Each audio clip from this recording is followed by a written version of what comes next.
안녕하세요. 호랑이 차트입니다. 어제도 나스닥이 조금 큰 폭으로 떨어지긴 했습니다. 1.2% 가까이 하락을 했고요. 포인트상으로는 264포인트 정도 하락을 했는데요. 이렇게 장대 음봉이 나온 그림을 보여주면서 벌써 하락이 시작된 거 아니야? 라고 생각할 수도 있어요. 맞습니다. 저도 그렇게도 볼 수 있고 당분간은 여기서 횡보를 하거나 약간의 상승을 반등 상승을 준 다음에 다시 또 재차 하락 가능성으로 저는 보고 있습니다. 어저께 나스닥이 이 일본 기준으로 찍어주준 자리가 이평선 기준 60일 자리였거든요.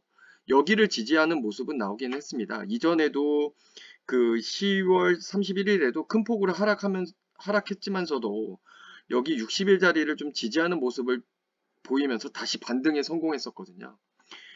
마찬가지로 지금도 그런 상황으로 본다고 했었을 때 마지막 매수 기회가 아닐까 생각합니다. 물론 단기적인 관점이고요. 여기서 이렇게 상승한다 하더라도 매번 말씀을 드리면 이렇게 상승한다 하더라도 여기서 저항을 맞고 떨어질 확률이 또 높은 상황이기 때문에요.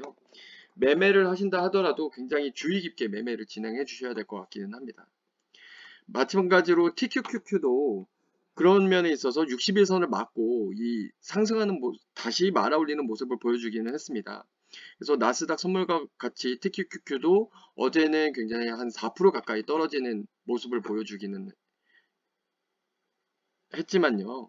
여기서 이제 이거를 지지하고 다시 한번 마지막 상승을 줄 것인가 아니면 여기서 다시 또 재차 하락일까에 대한 그 기로에 서 있다라고 저는 보고 있고요.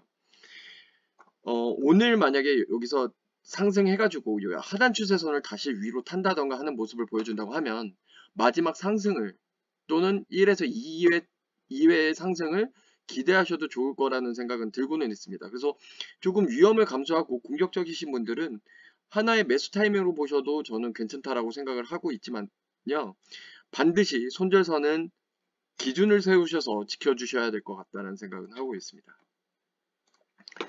세 번째로는 테슬라입니다. 테슬라도 조정은 한 400달러까지 올 거라고 제가 말씀을 드린 적이 있는데 이게 395달러까지는 보이기는 해요. 이게 1대 ABC 조정이 온다고 하면 1대1 비율로 395달러라서 395달러 밑으로는 아마 뭐 손절을 생각하시거나 추가 매수를 보기에는 조금 어려울 수가 있는 게 이게 이제 그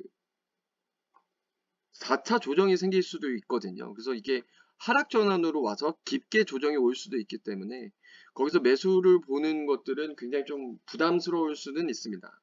그래서 지금 자세히 보셔야 될 자리는 일단은 오늘 장에서는 여기 그 20일 기준선 415달러를 무너뜨리면 400달러를 무너뜨리는지 지지하는지를 잘 지켜봐 주셔야 될 것 같고요. 그리고 만약에 360달러 선에서는 약간의 매수 정도 보시는 것이 유리하다라고 저는 보고는 있습니다. 지금 전체적인 시장 상황이나 이런 것들이 좀 안 좋게 흘러갈 거를 예상해서는 좀 보수적인 관점에서 매수를 봐주시는 게 좋고요. 오히려 이거를 상승했을 때 매도를 물량을 서서히 줄여나가시는 게 어떠실까라는 저는 추천을 드리기는 합니다. 다음에는 아이온큐입니다. 아이온큐는 그 이전에 말씀드린 저점 추세선을 가까스로 그 올라타는 모습을 장 막판에 보여주기는 했어요. 보시면 이 하단 추세선을 다시 말아 올렸고요. 여기서 저는 이제 마지막 5파에 5회 4파를 찍었다라고 보고는 있습니다. 5회 4파를 찍었고 마지막 5파를 진행함에 있어서 이제 상단이 얼마 안 남았다. 그거에 대한 목표가는 1차적으로 50달러, 53달러까지 보고 있는데요. 지금 매수를 본다고 해서 이걸 뭐 한 20% 가까이 이득을 보기 위해서 이 위험한 손익비를 가져가시기보다는 이제 서서히 아이온큐를 가지고 가시는 분들이 안전하게 뭐 1차에서 50달러 매도, 53달러 전액 매도를 보시는 게 오히려 손익비상으로 유리하지 않을까라는 생각은 하고는 있습니다. 그래서 5파가 다 끝났다라고 이게 맞아 떨어지면 큰 하락이 발생할 거라고 저는 보고 있고요. 큰 조정이죠, 어떻게 보면. 이 전체 파동에 대한 조정이 저는 뭐 30달러까지 하락을 예상하고 있으니까요. 예.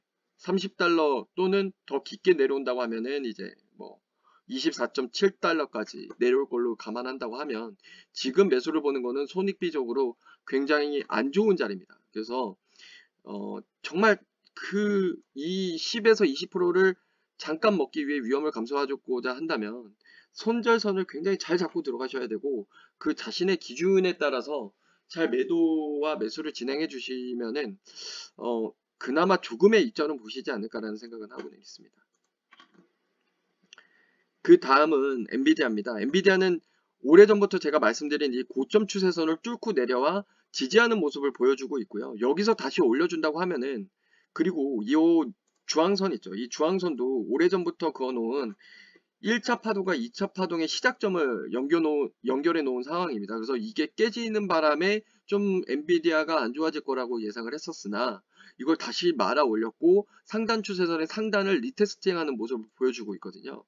그래서 단기적으로는 상승할 거라고 보고는 있어요. 그래서 정말 운이 좋다고 하면 149달러를 다시 목표로 잡아도 될 것 같고요. 조금 짧게 잡으시는 분들을 위해서 말씀을 드리면 이전 고점 141.9달러 또는 146달러 이렇게 보셔서 단기적으로 짧게 먹어간다라고 생각을 하시면 될 것 같습니다. 그와는 반대로 이제 브로드컴 같은 경우에는 어제 하락하는 모습을 보여줬고요. 여기서 이평선의 그 5일선을 맞고 떨어지는 모습을 보여주고 있기는 합니다. 하지만 그 이전의 고점을 연결해 놓은 선을 지지하고 있는 모습을 보이기는 해요. 굉장히 오래전부터 그어놓은 고점을 연결해 놓은 선이거든요. 그걸 지지하는 모습이 나오기는 했습니다. 그리고 이거를 파동으로 봤었을 때 이제 4파를 찍고 이제 마지막 5파를 시작한 게 아닌가라는 생각을 하고 있어요. 그래서 여기를 찍고 다시 올렸을 때 261달러를 1차 매도 시점으로 보고 대응을 해주셨으면 좋겠고요. 최대 306달러까지를 보고는 있었는데 만약 이거는 지금 흐름이나 이 모멘텀 상으로는 조금 무리가 있어 보이긴 하니 261달러에서 서서히 줄여 나가시는 전략으로 익절을 해 나가셨으면 합니다. 이런 엔비디아와 브로드컴의 엇갈린 시세로 인해서 쏙3도 약간 혼란스러워하고 있는 것 같아요. 쏙3도 이전 고점 뚫지 못할 거라고 예상했던 이전 고점을 다시 뚫고 지지하는 모습을 보여주면서 다시 마지막 상승을 하려고 하는데 무엇보다도 이 마지막 마지노선이 26달러 근처라는 거죠. 그래서 약간의 그 쏙3 같은 경우에는 단기적 매수 시점이라고 봐도 되기는 합니다. 그리고 이제 29달러 선에서 다시 한번 매도를 바라보거나 아니면 조금 욕심있게 가져간다 하시는 분들은 조금 내려서 33.1달러 정도 33달러에 매도를 보시는 게 좋다라는 생각은 하고는 있어요. 이 패러럴 채널이 조금 신뢰성이 있기 때문에 만약에 여기서 매수하셨던 분이 이 패러럴 채널 상단을 맞았다 그러면 다시 매도로 익절을 하시는 것이 좋을 것 같다는 생각을 하고 있고요. 그리고 시청자분들께서 문의를 주셨던 FNGU 같은 경우에도 이걸 보면 5파 마무리를 하고 있고 그 마무리에 이제 삼각 수렴 형태가 있다라고 보고는 있습니다. 그래서 FNGU나 MAGX 같은 경우는 거의 유사한 차트 모양을 그리고 있어요. 그리고 MAGX 같은 경우에는 파동이 짧아서 모든 파동들을 카운팅할 수가 없는 상황인데 FNGU와 같이 보면 아마 유사한 그래프가 나오더라고요.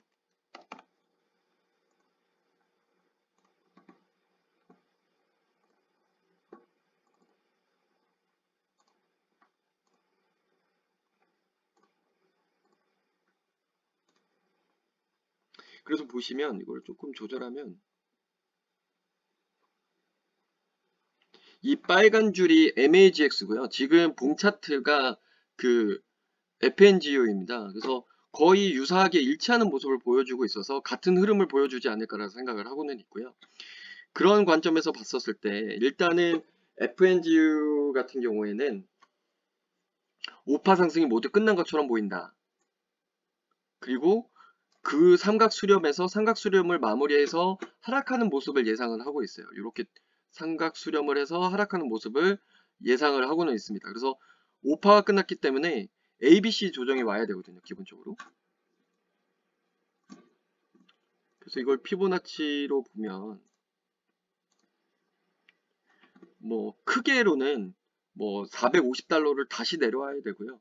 뭐 370달러까지도 하락할 가능성이 보이긴 합니다. 뭐 단기적으로 본다 하더라도 단기적으로 이 상승한 파동에 대해서 단기적인 조정이 온다 하더라도 350달러 조정이 와야 되고요.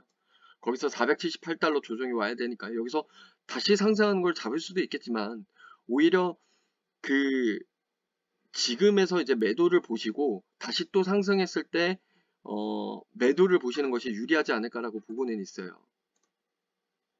마찬가지로 MAGX도 그런 면에서 이제 뭐 46달러 지지가 보이기는 하지만 이것도 단기적인 대응으로 보시면 좋을 것 같고요. 여기서도 MAGX 같은 경우에도 FNGU와 크게 흐름상 차이가 없어서 같이 삼각수렴 후에 아마 하락하는 그림, 조정하는 그림이 나오지 않을까라고 생각하니까요. 이 점 유념해 주시고 지금 급상승하고 실적이 좋다고 해도 전체적으로 미국 시장의 밸류에이션이 굉장히 큰 편입니다. 뭐 PER이 지금 전체적으로 30배가 넘어가고 있는 상황이니까요. 이 PER 30배라는 거는 이전 닷컴 버블이나 있었던 일이라고 뭐 이렇게 미국 주식 회의론자분들이 많이 말씀을 주시지만 그런 것들을 뭐 데이터에 입각하여 저는 들을만 하다고 봐요. 왜냐면 데이터가 명확하게 보여주고 있기 때문에 아무리 실적이나 이런 것들이 좋다고 하더라도 지금 전체적인 미국 시장의 밸류에이션이 되게 높아진 상황에서 정치적으로 봤을 때는 미국의 이제 트럼프 대통령과 그 누구죠? 그 연준 회장이 지금 사이가 그렇게 좋지 않은 점들을 감안할 때 항상 장밋빛 미래의 나스닥과 뭐 S&P를 볼 수는 없는 상황인 것 같기는 합니다.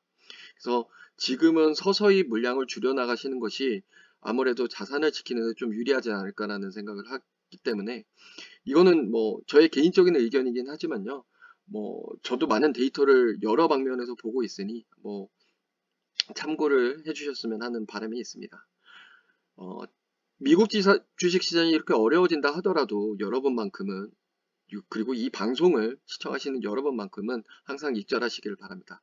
네, 오늘은 여기까지 하겠습니다. 감사합니다.